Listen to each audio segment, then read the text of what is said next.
Hi, this is Josh Marshall, and this is the Josh Marshall Podcast.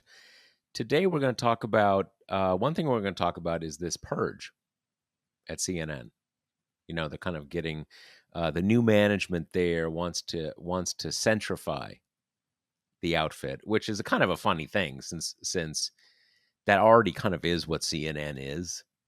You have Fox, which is Fox. You have MSNBC that has straight news from NBC News, but their commentary and their celebrity hosts and stuff obviously vary from liberal to sort of cosmopolitan centric, kind of Morning Joe stuff like that. So we're going to talk about that. We are also going to talk about this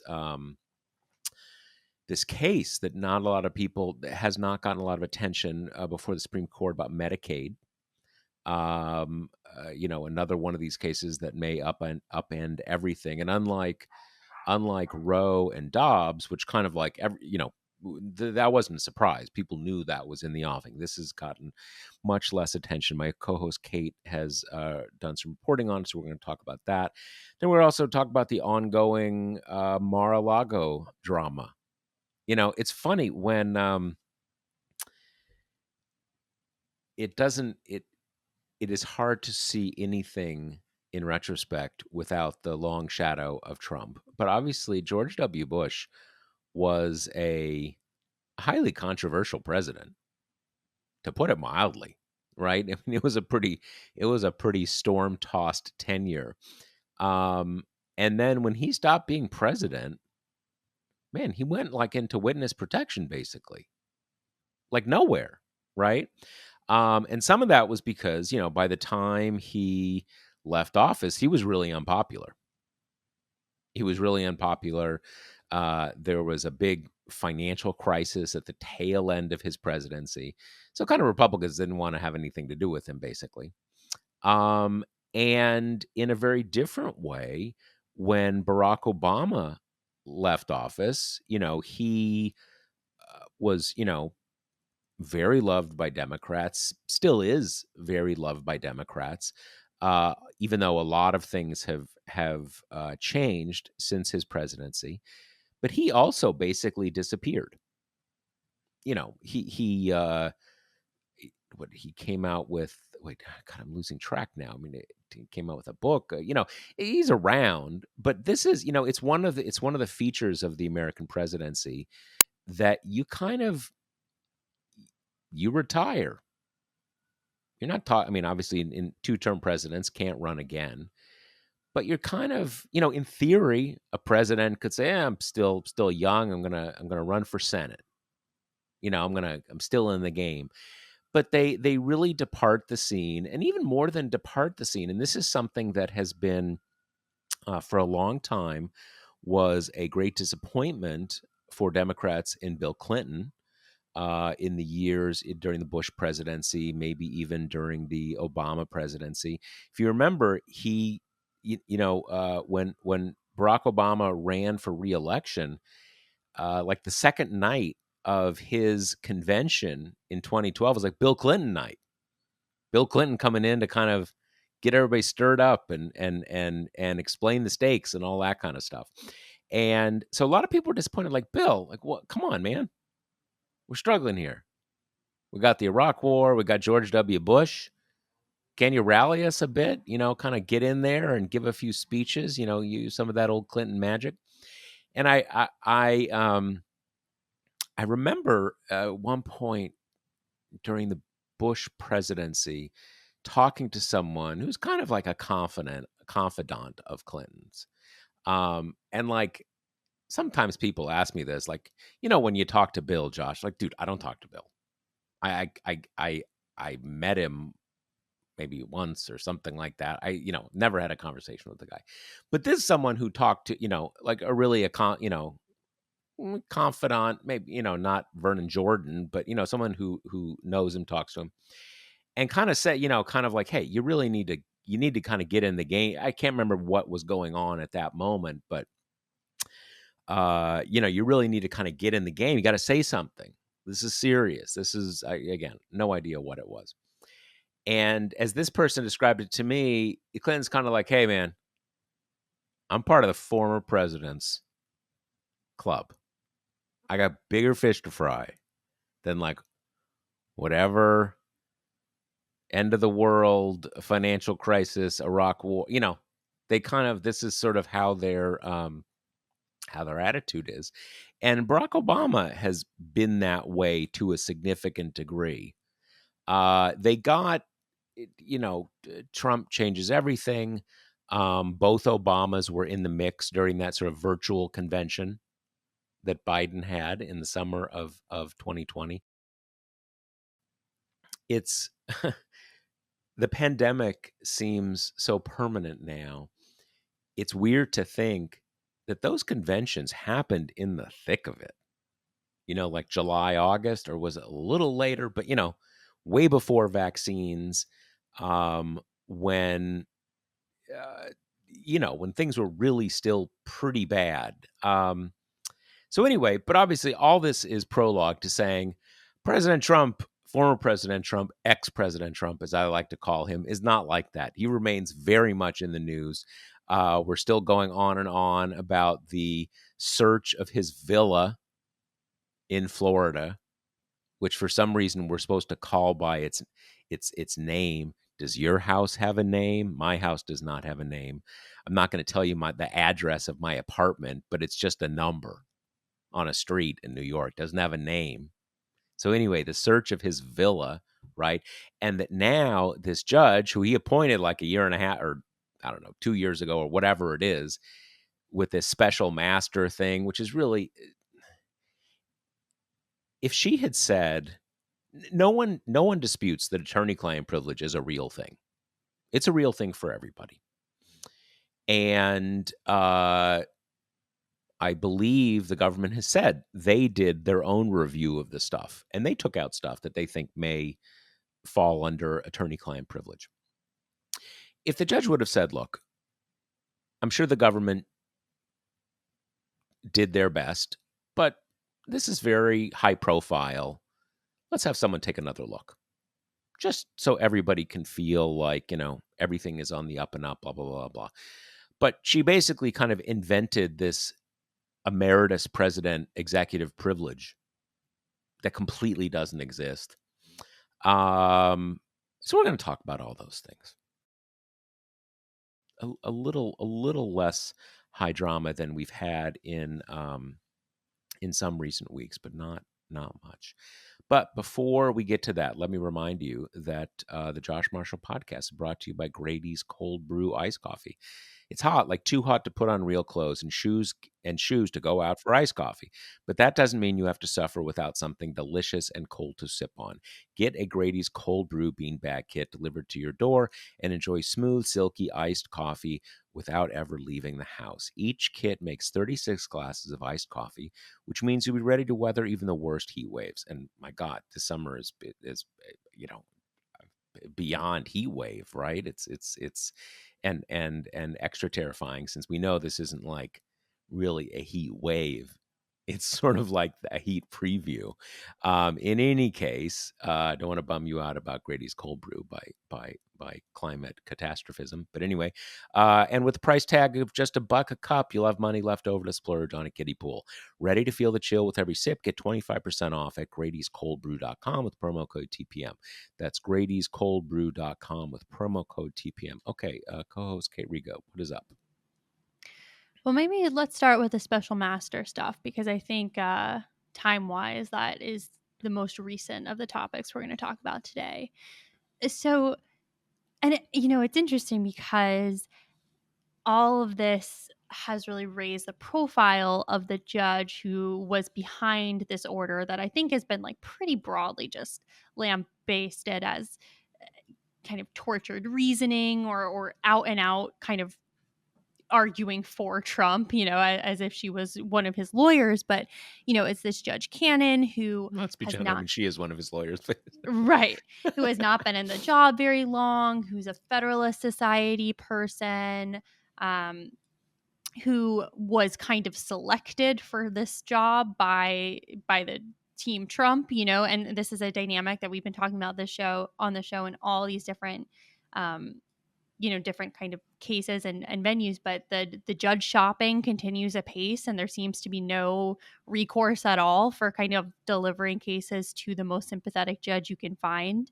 And in this case, it's kind of a double whammy because not that I think they would have been able to get out of the state of Florida, but the appeals court we're dealing with now is the 11th Circuit, which has been, pretty rapidly Trumpified. He appointed, I think, 6 of the 11 total judges there. So that kind of complicates next steps as well. But, so she put out this order after Trump belatedly asked for a special master to go through the papers that the FBI took. Um, but I think one of the first egregious points of this ruling is she granted this order, which the government was kind of like, well, you're too late, bub. Our team already went through it. Like, if you're going to make this request, you have to do it right away. So there was this delay. And then she granted it, which she previewed that she was probably going to do before she even let the government get their arguments in, so we kind of knew what we were dealing with there. But so she granted it and said that the special master can go through with an eye to attorney client privilege, which is like, okay, fine. I mean, the government did that as well, kind of put aside documents that might threaten that dynamic, but also with an eye towards what executive privilege can cover, which, just started a whole firestorm from legal analysis who were basically like, what executive privilege? And meanwhile, she also said that the DOJ had to stop its investigation while they kind of figure out this special master situation, which is further complicated by the fact that a lot of these documents are classified. And the Trump lawyer team already said they want the special master to have at least top secret clearance to go through it. So, all of this to say, it's this big hodgepodge mess of like a Federalist Society, ordered judge kind of doing the yeoman's work for Team Trump. And now we're kind of waiting to see, is the DOJ going to appeal, whole hog to the 11th Circuit, which, as we say, is by no means, I think, a slam dunk that it'll side with the government. Is it going to appeal part of the decision? Maybe the part that says their investigation has to just grind to a halt while they figure this out, which obviously lays all kinds of potential witnesses open to being, coerced or tampered with. So yeah, that's the mess we're in. Yeah, there's quite a few things here, and one thing is, and I don't want to get the exact details wrong. The law is pretty clear that everything tied to the Presidential Records Act and this kind of whole thing, that those have to go through the DC circuit.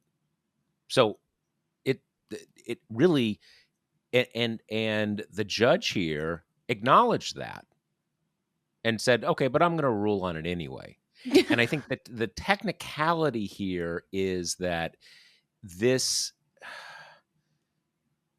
it's basically, Trump did it as a civil action, that it's about the warrant, it's not about the case. So there are these technicalities that is keeping it in Florida, in the 11th Circuit, all that kind of stuff. So there are various ways, among the different things that the government could do. It could take some actions that just kind of, at least should, pull it up into DC. The other thing, though, in like, one thing about, like, I think if they got like if they got the archivist of the National Archives to sort of do something, there's all these technicalities about jurisdiction and stuff. And, there was already a judge dealing with this in Florida. And Trump went, he didn't go next door. He went several blocks away to find this judge. And, in general, you're not supposed to be able to do that.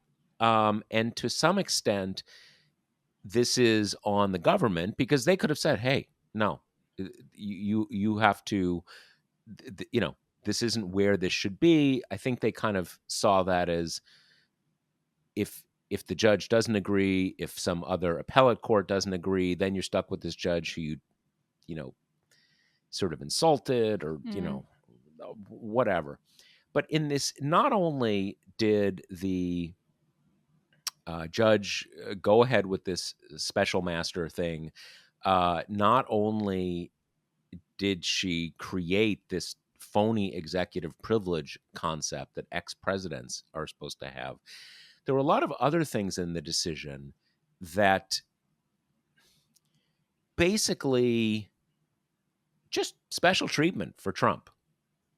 In general, when you get to trial, you have a presumption of innocence, right? That's the system. You don't have a presumption of innocence during the investigation. Now, there's no need for a presumption of innocence because no one's saying you're not innocent. The government's collecting evidence, basically.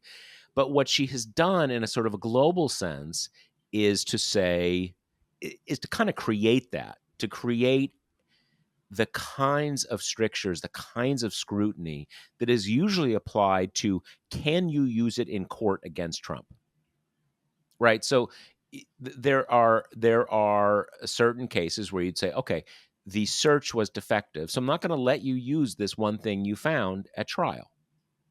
Because that's sort of the framework. It is,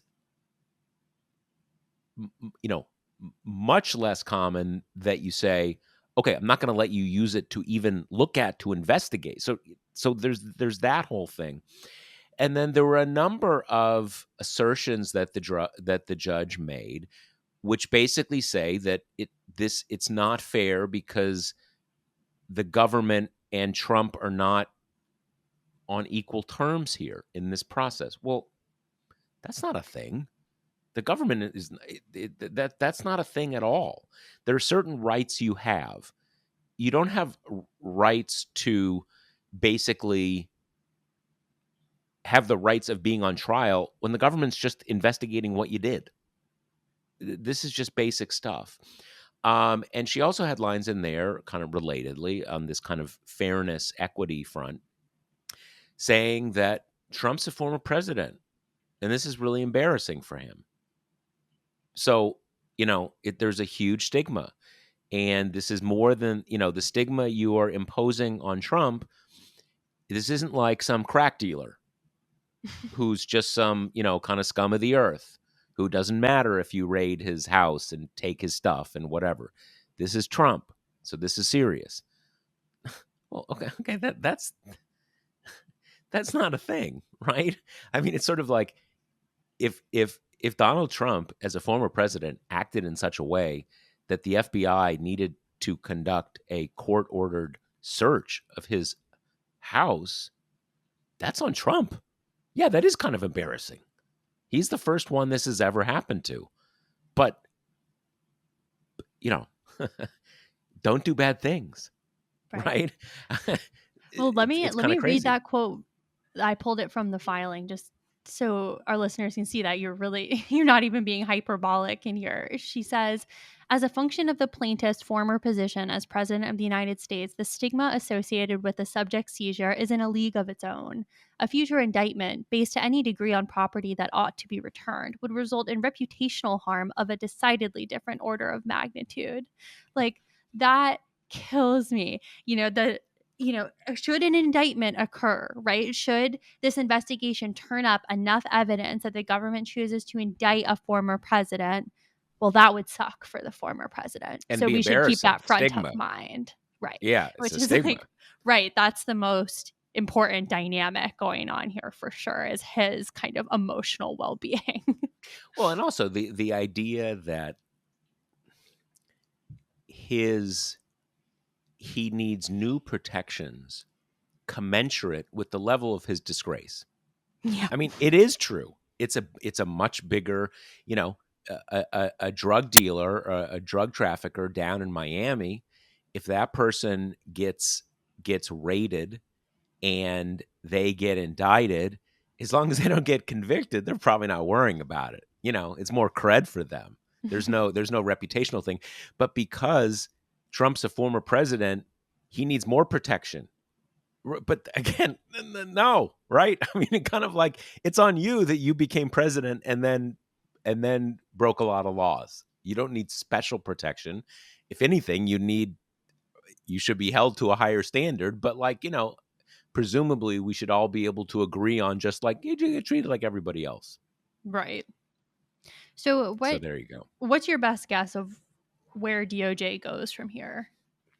Well, I certainly hope they appeal it in whatever the most advantageous way. Mm-hmm. I don't know if that's you get it back into DC, you go into the into the appellate judges in the 11th Circuit. I think they really need to appeal the whole thing, or appeal all of the erroneous parts of it, because if you can't validate a decision that is this off. Mm-hmm. You just it's basically saying Trump as an ex-president continues to be above the law, continues to need all sorts of special protections from the law. So I don't think you can, the normal the a normal logic might be, hey, don't piss off the judge. She wants to do this special master thing, delay it for a while, whatever, no harm. I really don't think you can do that here to validate this. And you need to find out pretty quickly, like, does the 11th is the 11th Circuit going to sign off on this? Right. And if the 11th Circuit does, is the Supreme Court going to? Now, again, you have a lot of kind of traditionally minded lawyers saying, "Oh, don't set a bad precedent." Well, that is foolish thinking. That frankly, far too many of kind of elite democratic liberal lawyers are still thinking in those terms. We need to know what rules we're operating under. We really don't have the luxury of uh, worrying about precedents for the future, because this is the future.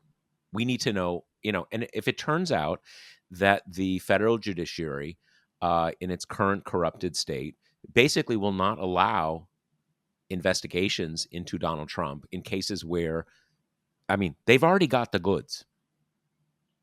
They found the stuff. He stole the stuff. They found the stolen stuff in his house. So this isn't a fishing expedition. I mean, he's guilty, right? I mean, you need to go to trial. But if they won't allow prosecutorial work like this, where he's basically caught red-handed, let's know that now, and then we can sort of operate on that basis, and kind of take things to the next level, which is you know basically needing to reform the federal judiciary. But let's not. It's important, I think, not to screw around and be, led around like fools with these kind of bogus decisions. So they need to appeal the whole thing. I suspect they will, and we're gonna find out pretty soon, because in the judge's order, she basically wanted them to come forward with, kind of nominating potential special masters by Friday. So Hmm. they need to do this basically today or tomorrow. Yeah. I mean, and another piece of this, just to make it explicit, while she kind of ordered the DOJ's investigation to a halt, she explicitly said that the Office of the Director of National Intelligence can continue reviewing the documents, for its damage assessment, which is a process DOJ has been involved in up till this point. So even that idea of like, you know, DOJ has to stop, this agency can go forward. I mean, the whole thing is just like totally incoherent and nonsensical. So, even in terms of logistics, I totally agree with you on the precedent piece, but on logistics as well, I really think if they just let this whole process play out, and that Team Trump is going to drag it out and contest any special master and try to, I mean, that's not nothing, having huge months long delay in a case like this, when we know Trump is gearing up to run in 2024. This stuff is important. Yeah, yeah. Plus, yeah, they're you know, uh, the Democrats took over the House in January 2019, and we are still basically seemingly late in the process of getting, of the House getting access to his tax returns. So that's going to be 4 years later. And some of that you can legitimately criticize the government, the administration, the House for not being sufficiently aggressive. But this is always his thing: just delay, delay, delay. Mm-hmm. Yep. That's his MO. Okay, so let's shift gears now and talk about the CNN purge that you previewed in the intro, Josh. The highest profile departures of late were Brian Stelter from reliable sources, and then John Harwood, who White House, right? He was the chief Yeah, White House correspondent. White House correspondent, and he had been at And New York Times and CNBC, and then yep. And various places similarly over to time. Stelter, also had 2 more years left on the contract, which you know, made everybody pay attention and think that this was less these people kind of seeking a new, maybe perhaps less intensive or less TV heavy job and much more. This is sending a message. Yeah, This was kind of yeah. done intentionally to raise people's ears to this situation and probably intentionally to kind of get a message across to the CNN staff as well. Yeah, there's no question. I mean, we were talking about this before we went on air. Um, look, there's no reason to pretend that we don't know that there is a purge of some sort going on at CNN. They're Hmm. basically open about it. They're under new management. The top board member is a very conservative Trump donor, Republican Hmm. telecom mogul. Um, the person who runs the umbrella company is also in that mold. The guy who actually runs CNN now, Chris Licht, is his name. I'm not sure of his exact, you know, uh, uh, politics, but he has been sent in with the mission to make CNN more centrist, to stop it being so liberal. Now, I think a lot of us would kind of challenge that premise. But regardless of whether you challenge the premise, they're getting rid of the people who are in any way perceived as not friendly enough to Trump. And one article I saw about this saying that John Malone, the guy who the sort of the telecom bigwig, kind of who's the ultimate guy calling the shots now, says that his knowledge of CNN seems all to be via Fox. Right. So, sort of the bad guy list on Fox of who the bad people are on CNN. So it's obvious this is happening. I think we know why it's happening. It's happening, to a great extent, just because, again, under new management. In a broader sense, they are reacting to the fact that this has been the case for a couple decades, but it's been accelerated and intensified under Trump. Either you are with Trump or you're against him. So with him 100% or you're fake news.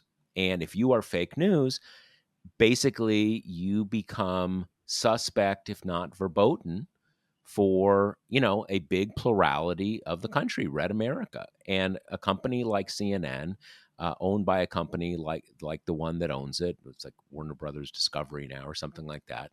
The point of that business is not to have a potential purchase on half the population. You want to have the whole market, right? If you're like Kellogg's, your point is not to sell cereal to like a potential market of 45% of the population. You want to have a potential market of everyone. So it's both of these things together. And what Kate and I were talking about before we went on the air with our colleague Jackie was that these firings have been. It's clear that in each case, the person who was fired got a call that basically says, "You're out today. Bye. You're fired." I think they gave Brian Stelter, called him midweek, and the last show of Reliable Sources was Sunday. He got to do one final episode, and that's it. And then with John Harwood, it seemed again no notice. He may have picked up some hints, but they're doing this in a way. There's a way in which if you no longer want someone to work with you, and certainly in that very public context, people have contracts and all this kind of stuff. There are ways you handle it and say, where the head of the company calls in Brian Selter and says, "Look, we're moving in a different direction. Let's find a way over the next few months. You look for something else. We'll negotiate about the contract, and you're moving ahead." These firings were clearly done in a way that they were going to immediately go to Fox and that everybody is going to see. Was there any question that Brian Selter just decided he didn't want to run a show anymore? No, no, no. He was fired. He was fired, and he was fired because he's not friendly enough to Trump. So they're doing these firings in a way, not just because they want to get rid of these people, and I'm sure there's more. Every few weeks there's another, so it puts everyone on edge in the organization. They are done so that the people who they are trying to cater to, obviously Trump Republicans, can see it and guffaw and chortle and laugh and have sort of Schadenfreude at these people's expense. So it's all by design. It's all by design.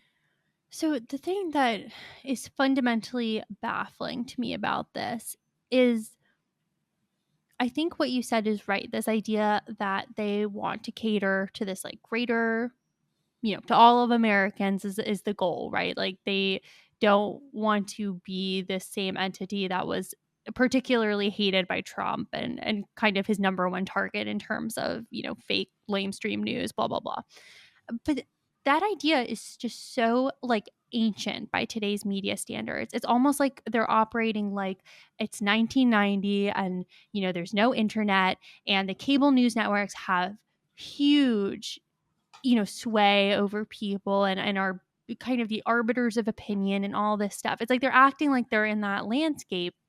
Whereas I think there is fundamentally nothing that CNN could do that would make the Trump segment of the population like them or trust them. I mean, I think they could go kind of full Fox, and I think the Trump people would, similarly to how you just described, like it, laugh about it, say, look, even CNN is backing our boy now. That is not the same thing as getting those people to be like, who I trust, the news source that's really just sterling top of the line CNN. Like that's not going to happen. So instead what they're doing here, in which we've seen so many of the kind of big mainstream outlets kind of do as they try to find their footing in a Trump dominated era, is it just become this like mealy mouthed centrist, you know, vessel for what we've talked about on the show a lot, are just fundamentally untruths, because there is just no longer a way to do these parties are the same, they're both political thing without like fundamentally lying about the biggest threat to democracy that we're dealing with. So I just think even the goal is just like, are you living in the same world that we're living in? How do you intend to do this? Yeah, no, I mean, to a great extent, not just the Republican Party, not just Trump, but the sort of the evolution of our political culture has made that thing almost impossible. And the reason there is so much focus on CNN from the Trump types, I mean, you don't hear, they do a little, but generally speaking, you don't hear the Trump people getting all upset about MSNBC, because MSNBC has sort of identified itself as, the liberal network. They have the straight news, whatever, but basically everybody's conceded that. So there's kind of but that's what makes CNN such a problem, because it's not supposed to be either one. So that's why there's, constant, CNN fake news, this blah, blah, blah, blah. But the thing is, the Trump types are they're not even looking for CNN to become more centrist. I mean, you can imagine a very kind of straight news reading CNN, right? Where we're going to, Caitlin Collins, who's going to give us a kind of an update from what just happened at the White House. We're going to go to the Pentagon course, just very straight, not even, very news news copy reading kind of thing. That's not what they want. They want CNN there as the thing to beat up on. Mm-hmm. And they want CNN there as the thing to beat up on, and then is trying to cater, but it's never enough. Oh, you fired Brian Stelter? Well, what about this guy? Like even CNN, because CNN sees they have to curry to the big guy. It's all part of that, Trumpian, uh, you know, drama and ecosystem of they're the bad guys who hate us, who you need to hate.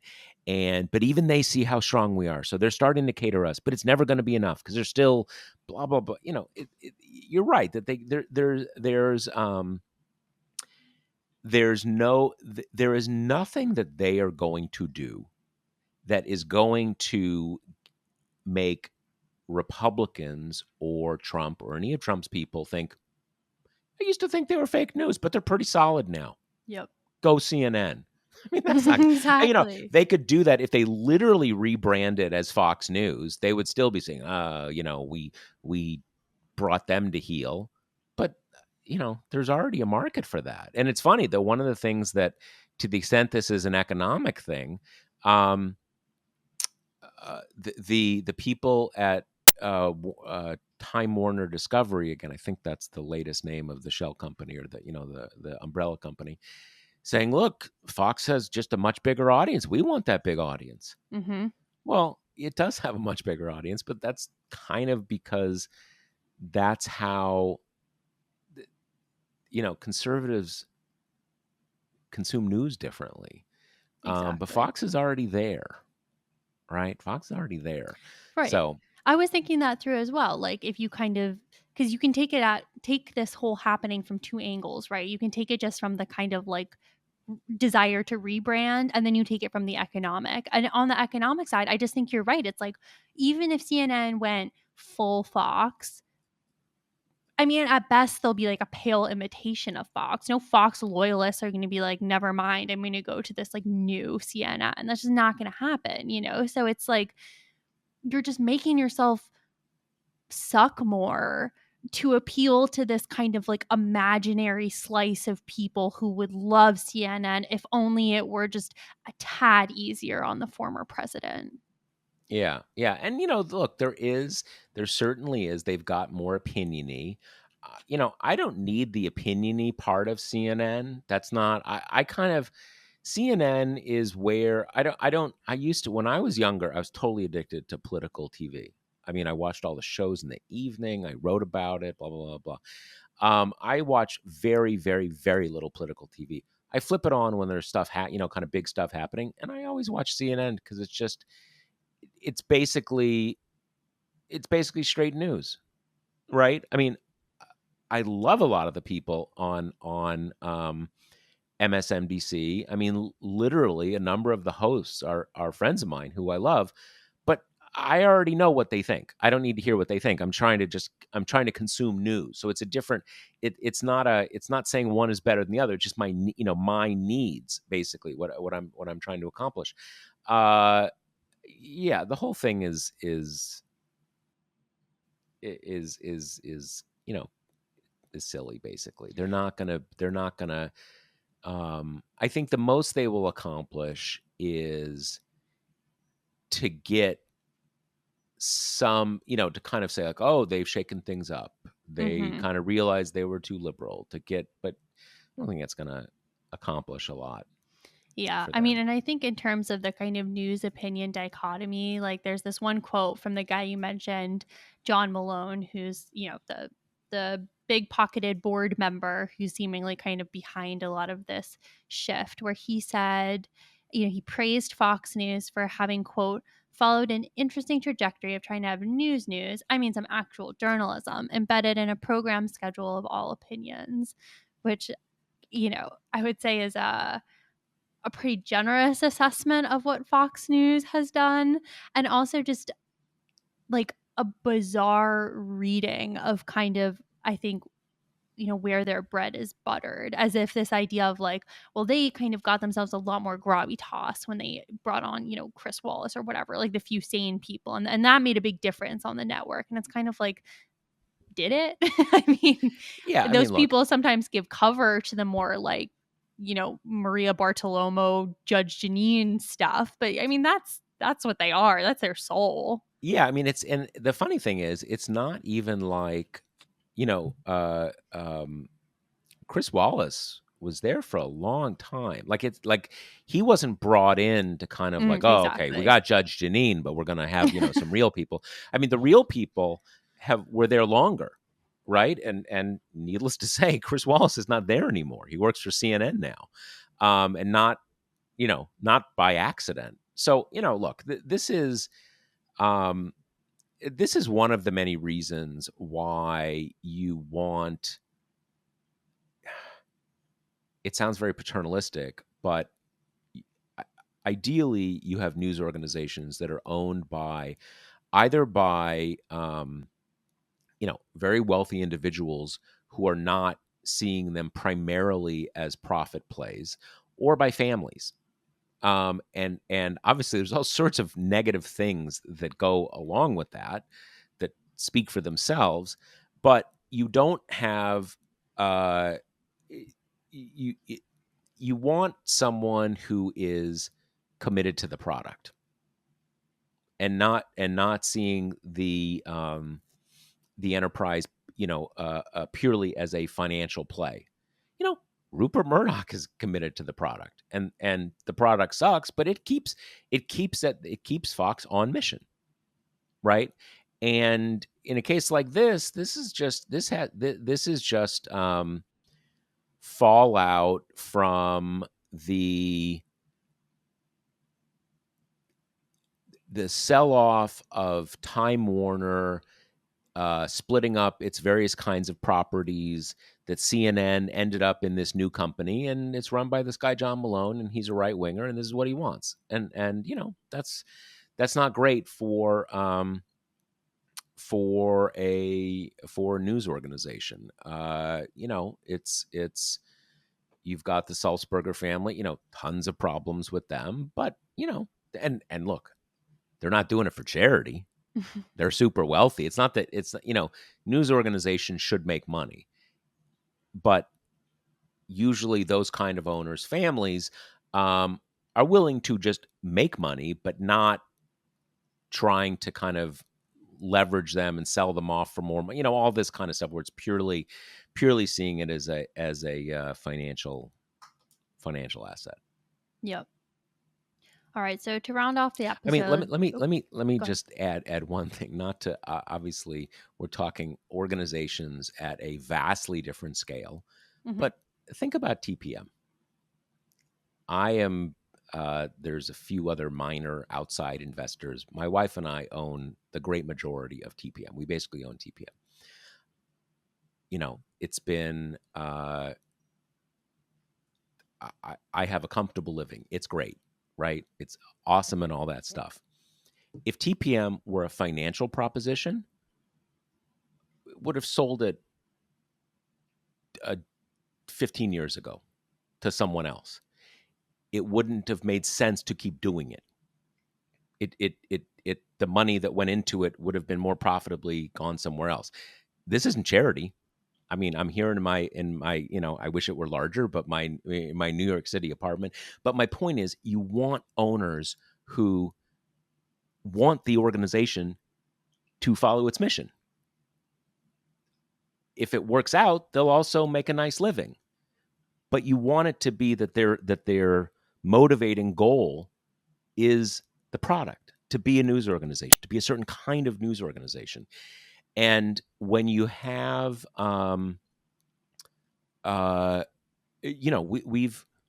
we've rebuilt the business model of this organization 2 or 3 times over the last 15 years. It's a huge amount of hard work. It made more sense to do something different. But the people who, myself, but also the kind of the core people involved in the organization, we really want there to be a TPM. And that's why there is a TPM. And that same basic logic applies to the vastly larger and more significant and more consequential news organizations. Again, I think about the New York Times. Clearly, the Sulzberger family was very committed to being the owners of the New York Times and to having there be a New York Times in a way that was not purely financial, even though, again, they live the high life, all that great stuff. When you have an organization, it would be much better if Ted Turner still owned and ran TPM, even though he's a bit of a weirdo. And I mean that in a nice sense, right? You want individual people who are committed to the product. Yep.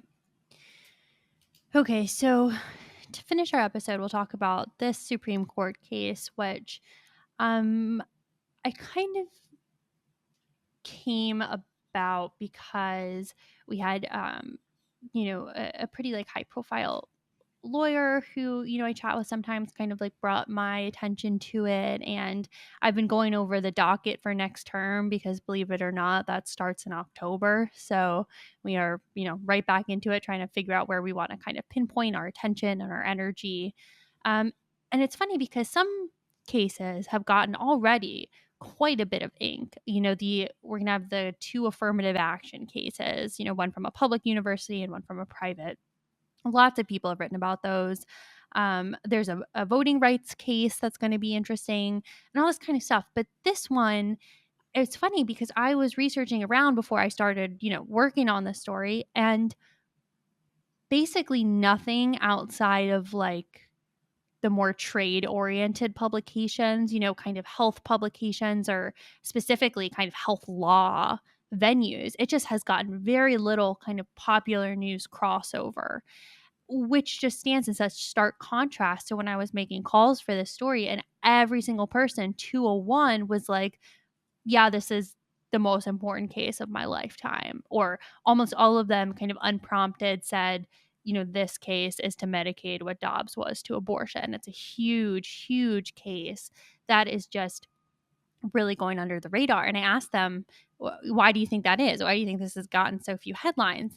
And they were all just kind of like, well, this always happens with Medicaid stuff, partially because when you think Medicaid, you think poor people, and poor people's issues rarely get the attention that, rich people issues do. And then also, Medicaid law is very confusing and kind of layered up in all the case law. There's some murkiness, and like with this in particular, I had to be walked through two different sets of like factor tests that courts use for this kind of case. So it's not straightforward, but the upshot of it is this case gives the conservative majority a chance to kind of close the pathway that beneficiaries of federal programs use to sue when their rights are being violated. So Medicaid's the biggest one, but a decision in this case could apply to everything that's kind of federally funded and state administered. So that also includes, things like SNAP, formerly known as food stamps, a lot of those kind of programs which kind of form the brunt of our social safety net.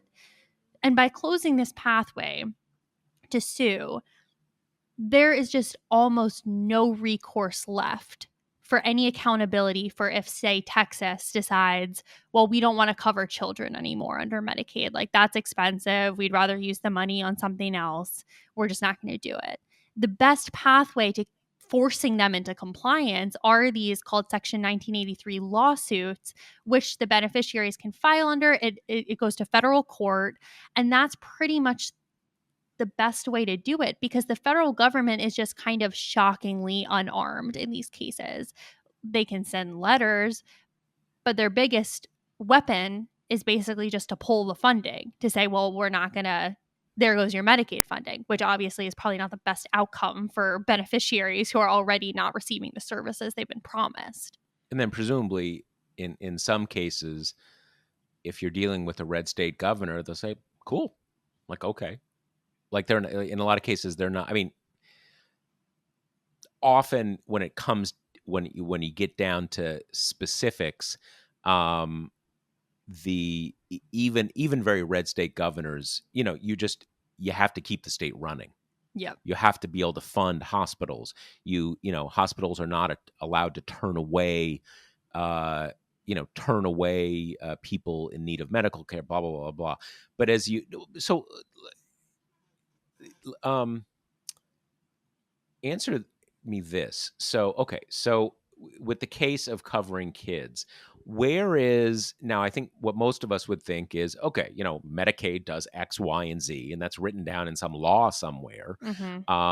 So, uh, if Texas decides, okay, we're not going to do it, or um, isn't aren't they just breaking the law? Yeah, I mean, okay, so so there's not really much question about they're not following the law, but just the question is how you compel them to follow the law, exactly. Right.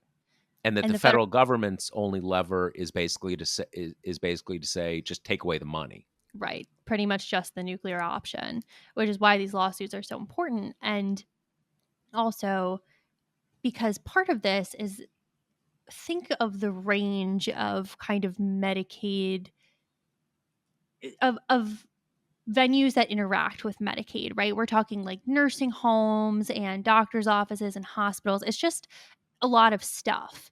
And right now, about 90 million Americans are enrolled in Medicaid. So that's a lot. And partially a reason why these Like a lawsuits are quarter so of the country. exactly. And a Yeah. reason why these lawsuits are so important is because they raise kind of red flags to HHS and the Center for Medicaid Services of kind of who the biggest violators are, like where they need to kind of focus their policing and figure out where to center that attention. And as it is, granted this pathway is good and it's really important, but you're asking a Medicaid beneficiary, usually poor, usually or at least often kind of vulnerable in other ways, elderly, disabled, pregnant. You're asking them your recourse to get your rights restored are to file a lawsuit in federal court under this, provision of this very old Reconstruction era law. I mean, the only recourse we're giving people in general is to have a legal battle in federal court, right? I don't think most people would say like that's the perfect easy remedy for a normal person. But that's Well, what we got. presumably, often you have social aid, social Mhm. services, law firms, and so forth that are taking up these cases, right? I mean, as you Right. say, I mean, someone who's like an indigent person who needs, kidney dialysis is not, they've Mhm. their hands are full. They're not gonna, a litigation individually isn't gonna make a lot of sense for them. Right. And so a piece of this that one expert kind of brought up to me as worrying is that in some of the Dobbs stuff, Alito specifically took issue with a dynamic where providers kind of sue on behalf of their patients, or they're kind of the motivating force behind the lawsuits. Like Hmm. he kind of specifically pinpointed that. And that's a dynamic that's very present in these Medicaid cases, that often it is kind of, doctors or long-term care workers who see that this state has to provide this to its Medicare enrollees, and it's just not, Right, or right, right. Medicaid, excuse me. Now, what is in one of the features of the Roberts Court, which has sort of gotten out of Roberts' hands over the last, 3 or 4 years, is you have things that have been settled law for decades, even centuries in some cases, and like for a contrary example, you mentioned before there are these affirmative action cases that are going to Hmm. come before the court. Courts have been wrestling with affirmative action for about half a century. So these are not new issues. Um, we may not like the direction they're going, but I mean, these have been contested issues for a very long time. Where the Roberts Court has really gone to town are these cases of something is just it is just kind of settled law or settled federal powers, and they come along and say, "Oh, turns out we got this new theory that you can't do this." And the whole thing with Obamacare and a mandate. Are you allowed to have a mandate in that kind of case? And that was they made their arguments, but the idea that the federal government couldn't do something like that just had not no one had given that serious consideration. So in this case, what is the novel theory that is driving this? It's funny because it is a novel theory, but it's one that they've kind of trotted out a lot. It seems, right? We haven't seen what the Supreme Court kind of thinks of this, but it seems like what they're going to do is go back to this argument they've used time and time again, which is that Congress wasn't explicit enough in the kind of underlying law that governs this, that it's been agencies have interpreted it, much more broadly than it's anticipated. Um, this kind of it's part of this ongoing war against the administrative state, against powerful regulatory agencies. And then it's easy to rest on this argument of, well, easy remedy. If Congress wants to be more explicit, they can go ahead, very much knowing that the Senate at least is near inoperable on kind of big legislative questions, especially when you need any kind of Republican support on them. So, So and the similar thing to what is, we had in the in the mhm, in the climate change EPA mhm, litigation, where they've said, "Hey, we're not saying the federal government can't do this, but federal government can't write a very general law and then leave it up to these agencies to kind of do this. We need to see a specific provision in a revised law that says you can sue if you're not getting the Medicaid coverage you're entitled to." right. And the thing is that, speaking of kind of well-established law, so the Section 1983 that these claims come under, this is from, you know, this is from like Reconstruction era. Basically, this law was part of a civil rights package that was passed because to protect newly freed slaves from being terrorized by officials operating under state color. The idea that if that's happening to you, you can take your case to federal court and get a fair hearing. And it's Got it. basically kind of in a lot of ways laid dormant for a long time, even though now it's interesting because one of the most common Section 1983 actions is in these high profile cases of police brutality and police killing of Black men. But since like 70s, 80s, it's been expanded to not only include constitutional rights, but also statutory rights, and then squarely applied to Medicaid. So there is just a lot of kind of case law here that this applies to spending legislation, and that there are private rights of action underneath them. But the experts have just kind of been reading the tea leaves for a while, that these, as the court has become more conservative in the last, I guess maybe decade and a half, it started making the conditions upon where you can bring these lawsuits narrower and narrower, and kind of increasing the burden on the person who's bringing suit. So in that way, there is a long paper trail of people like Roberts especially, but also, Alito, Thomas, kind of the usual suspects, really not liking these kind of lawsuits and indicating in earlier writings that they would be happy if the court kind of steered away from them. So the fact that now they're taking up what is kind of a garden variety one of these cases where a nursing home inhabitant, his family is saying that he was mistreated. So the fact that they're kind of taking that up is just raising flags in the same way that Dobbs did, right? That was a 15-week gestational ban out of Mississippi. There was nothing new about that ban. There was Right. not like lower court schisms or anything like that. That was Right. just ominous to people in the same way that this one is now. And it's true that people, because he has taken because he has mildly dissented on some of these high profile things, people think he is not as conservative as he is. He's extremely conservative. And these are the kinds of cases that Roberts really goes to town on. This is the Mm-hmm. stuff, this administrative state stuff.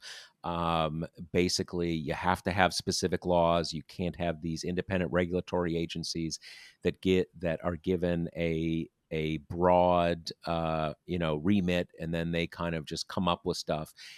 It also reminds us, though, of the damage that is caused by the legislative filibuster. Because on its face, the argument that they make, just pass a law, makes a certain amount of sense. That, don't say we're kind of like that this is judicial tyranny. If if the American public really wants this to happen, just go ahead and pass a law, and it's all cool. Well, there's a number of different problems with that, but there's a certain logic, and this is how you get minority government. If you have in effect created a system where you need a supermajority to do anything, Yep. so it brings us back to that. Which is all just so convenient, right? Because it lets the conservative justices say, we should shift the power back to the people's representatives, right? The most democratic branch. But if the most democratic branch isn't actually operating, that just leaves the judiciary as an outsized source of power, kind of just 9 unelected people, making their will law or slapping down laws because it isn't in keeping with their vision of what the regulatory system should be like. And it's interesting in this case because the DOJ filed a brief kind of asking the court, it seems to me to be kind of providing an off ramp that would give them a way to do some damage without whole hog kind of shredding this section 1983 under which these claims are made. They're basically saying, well, reduce the rights of nursing home patients, basically, under the kind of like Medicaid agreement, but don't touch the private right of action thing. And Right. one expert I was talking to kind of theorized that she thinks that's because in Dobbs there was no, the government's position was kind of wholly, Yes or oh, no, like, yeah. exactly. Shoot down the gestational ban, uphold Roe.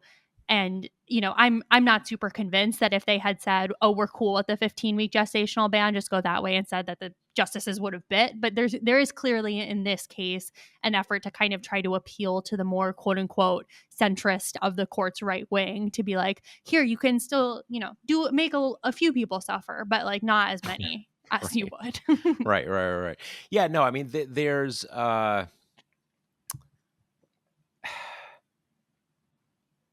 that strategy does,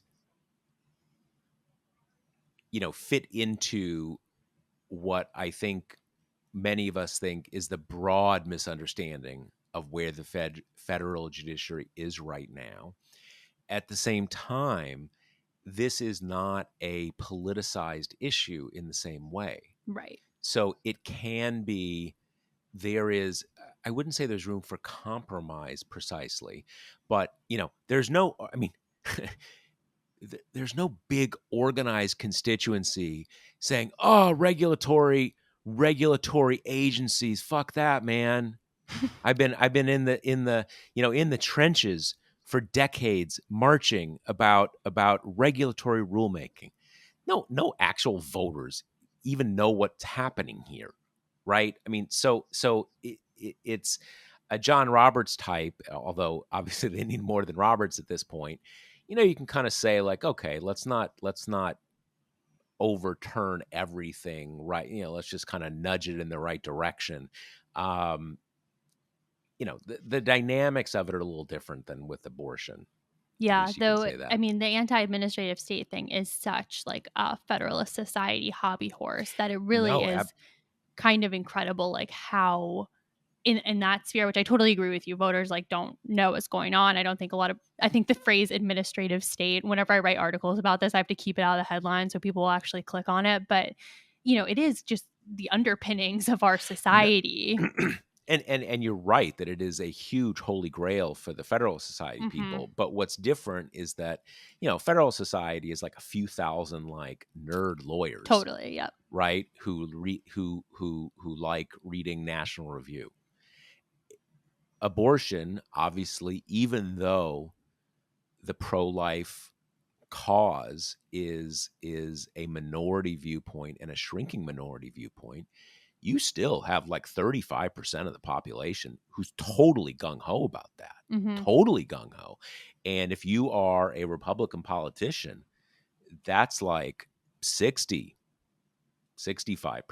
of your voters. So it's a big deal. There's a big mass constituency who, and that look, that's why that leak happened almost certainly last spring, because the pro-life activists wanted everybody to know that, you know, I'm forgetting Kavanaugh's first name, Brett. Brett Kavanaugh, that Brett Kavanaugh had the thing in his sights, right? He had the big fish on the line. And if he was going to let it get away, he was never going to be forgiven. And that was, whether he would have let it get away at all, I have my doubts, but that was at least so the dynamics are different. So Mm-hmm. we'll see. Totally. But again, another reason to get rid of the filibuster, which I have relative confidence is going to happen in the next few years, if not sooner. Well, on that hopeful note. Yeah. Yeah. Hopeful. Let me remind you that the Josh Marshall podcast brought to you by Grady's Cold Brew Iced Coffee. You can get 25% off at Grady'sColdBrew.com with promo code TPM. That's Grady'sColdBrew.com with promo code TPM. All right. See you next week. Later. The Josh Marshall podcast is hosted by me, TPM reporter Kate Riga, and TPM founder, editor-in-chief Josh Marshall. The show is produced by Jackie Wilhelm. Thanks to Why Not Jansfeld for our podcast theme song, and thanks to all our TPM members who make this possible. Rate and review us on Apple Podcasts, and subscribe wherever you listen.